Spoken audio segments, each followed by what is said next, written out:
C'est toujours ce problème-là d'identification des veuves. Vous savez, depuis des années, nous avons toujours ce problème-là d'identification des veuves. Et récemment, là, nous avons eu une équipe de l'IG, l'inspectorat général, qui est arrivé ici pour identifier les veuves.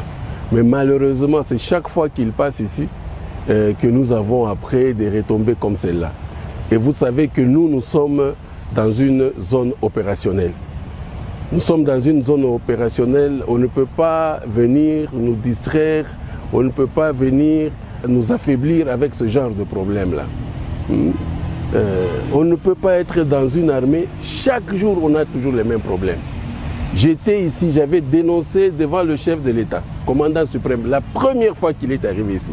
J'avais parlé du problème d'effectifs. J'avais parlé clairement des problèmes d'effectifs. Les gens ont dit tout ce qu'ils voulaient. Mais nous avons eu les conséquences. Je crois que tous ceux-là qui étaient à Goma, tous les commandants qui étaient à Goma, ils connaissent de quoi ça retourne. Des régiments qui n'étaient plus des régiments. Personne, on a donné des rapports et tout, mais rien n'a été fait. Là où il fallait avoir 1200 personnels, on a 300, on a 400. Et jamais ces gens-là ont été mis en cause. Alors aujourd'hui, ça revient encore la même chose. Alors que nous n'avons pas encore fini ce problème-là de personnel militaire. Bon, voilà, maintenant, aujourd'hui, c'est encore les veuves. Et malheureusement, cela se passe dans une zone opérationnelle, ce que je ne peux pas accepter. Nous sommes au XXIe siècle, je crois qu'il y a des choses que nous devons arrêter. On ne doit plus parler de ce genre de problème. Les contrôles là doivent être des contrôles sérieux.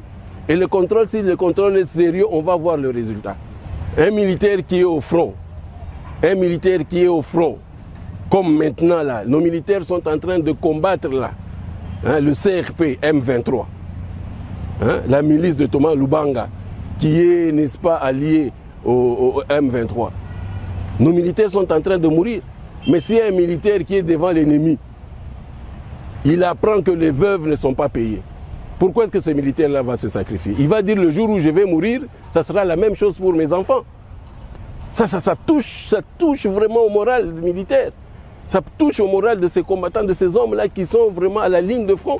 Comment est-ce qu'ils vont combattre s'ils savent que s'ils meurent, à leur mort, on ne va pas s'occuper de veuves, qu'on va traiter leurs veuves comme on est en train de le faire aujourd'hui, qui vise à déstabiliser toutes les opérations.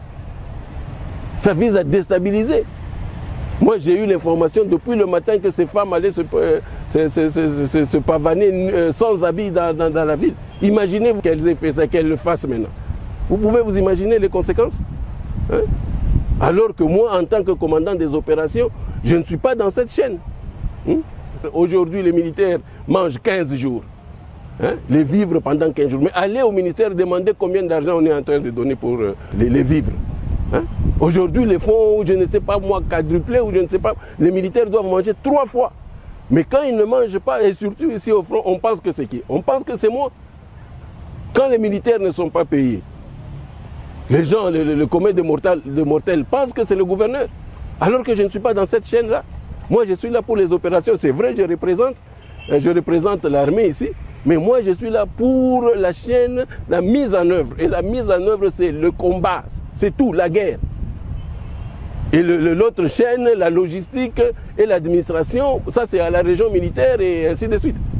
Donc ces choses-là doivent être claires. Ça doit être clair. Et on n'a pas le droit de nous déstabiliser avec tous les problèmes que nous avons. On n'a pas le droit de nous déstabiliser en ce moment.